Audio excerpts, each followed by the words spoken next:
Si vous voulez aller plus loin dans l'histoire médiévale, les meilleurs livres que j'utilise sont en version audio sur Audible. Vous pouvez même tester gratuitement, lien en description. Dans la chambre glaciale du château de Pembroke, un cri déchire le silence de l'hiver 1457. Ce n'est pas le cri d'un nouveau-né plein de vie. C'est un son faible, fragile, presque noyé par les gémissements d'une jeune fille de 13 ans, étendue sur un lit maculé de sang. Son nom est Margaret Beaufort. Elle est à peine sortie de l'enfance, mais elle vient de survivre à un accouchement que les sages-femmes pensaient impossible. Son corps d'adolescente, trop étroit, a lutté pendant des heures pour expulser un bébé jugé trop gros. Contre toute attente, l'enfant est là. Il s'appelle Henri, et il deviendra un jour Henri VII, le premier roi de la dynastie Tudor. Mais pour l'instant, il n'est qu'un nourrisson tremblant, né d'une mère traumatisée, au cœur d'une Angleterre au bord du chaos. Son existence même est un miracle, un défi au destin. Nous sommes au milieu du XVe siècle, une époque où l'Angleterre est une poudrière politique. Le pays n'est pas encore uni, mais un patchwork d'alliances fragiles entre de grandes familles nobles qui se détestent cordialement. Au centre de ce jeu de trône se trouve une rivalité mortelle, la maison de Lancastre, symbolisée par la rose rouge, contre la maison d'York, la rose blanche. Cette lutte pour la couronne, que l'histoire appellera la guerre des deux roses, transforme le pays en un champ de bataille permanent. Dans ce monde, naître avec du sang royal n'est pas une chance, c'est une cible peinte dans le dos. Et Margaret Beaufort a hérité d'un sang particulièrement précieux et dangereux.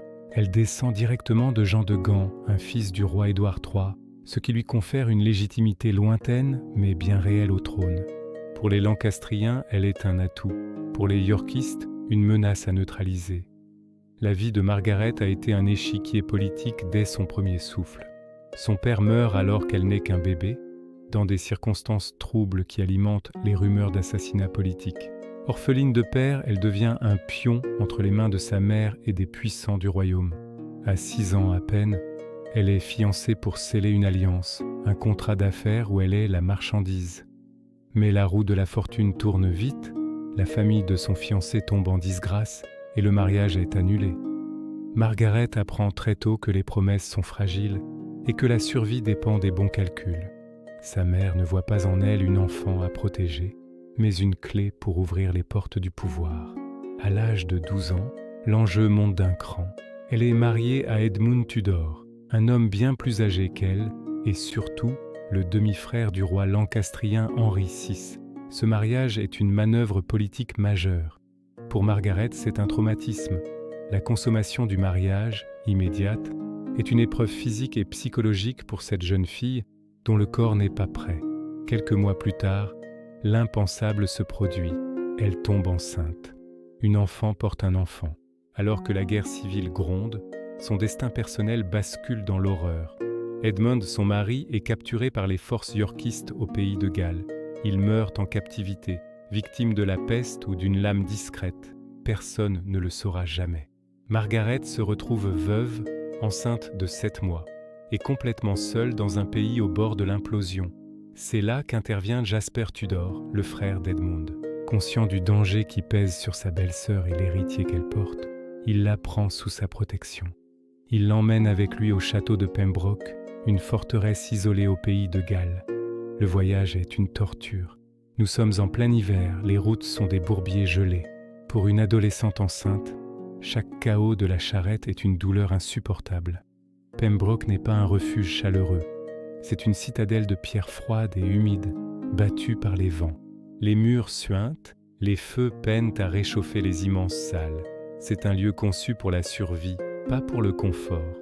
Pour Margaret, l'angoisse est constante. Le médecin du château, en l'examinant, est formel. Ses hanches sont trop étroites. L'accouchement s'annonce extrêmement périlleux.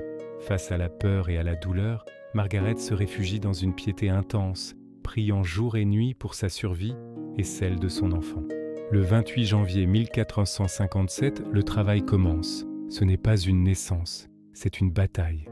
Pendant près de 2 jours, Margaret hurle de douleur, son corps d'enfant luttant contre la nature. Les sages-femmes sont paniquées, persuadées qu'elles vont perdre la mère et le bébé. Dans un geste désespéré, elles procèdent à une extraction manuelle, une intervention brutale et risquée qui laisse souvent des séquelles terribles. Miraculeusement, un bébé est sorti. Un garçon, Henri. Il est si faible que son premier cri est à peine audible. Il est né, mais sa survie n'est pas acquise. Celle de sa mère non plus. Margaret survit, mais le prix est exorbitant. L'accouchement lui a causé des lésions internes si graves qu'elle ne pourra plus jamais avoir d'autre enfant. À 13 ans, son avenir de mère s'est arrêté net. Le traumatisme est aussi psychologique. Elle est tentée par des cauchemars, submergée par une anxiété qui ne la quittera plus. Tenir son propre bébé dans ses bras est une épreuve. Pourtant, au milieu de cette souffrance, une étincelle de résilience s'allume.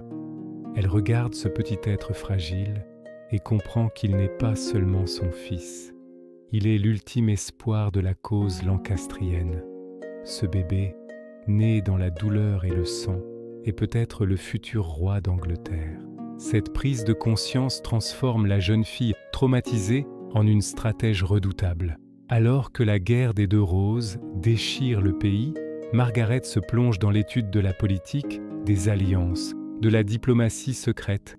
Elle sait qu'elle doit naviguer dans ces eaux troubles pour protéger son fils. Le roi Henri VI, mentalement instable, perd le contrôle du royaume. Le pouvoir bascule dangereusement vers les yorkistes. Pour survivre, Margaret doit faire un choix terrible, se remarier. Elle épouse Sir Henry Stafford, un yorkiste modéré. Ce mariage est purement stratégique. Il n'y a pas d'amour, seulement un calcul politique qui lui offre une protection cruciale et lui permet de conserver ses terres et donc son influence. Plus importante encore, elle parvient à négocier que son fils, Henri, reste sous la garde de son oncle Jasper Tudor. C'est cette décision qui sauvera la vie du futur roi. Séparée de son unique enfant, Margaret Beaufort va passer les 20 années suivantes à manœuvrer dans l'ombre, à tisser des complots, à lever des fonds et à préparer le retour de son fils. Elle est devenue l'une des femmes les plus intelligentes et les plus influentes de son temps. Elle a transformé sa douleur en une force inébranlable.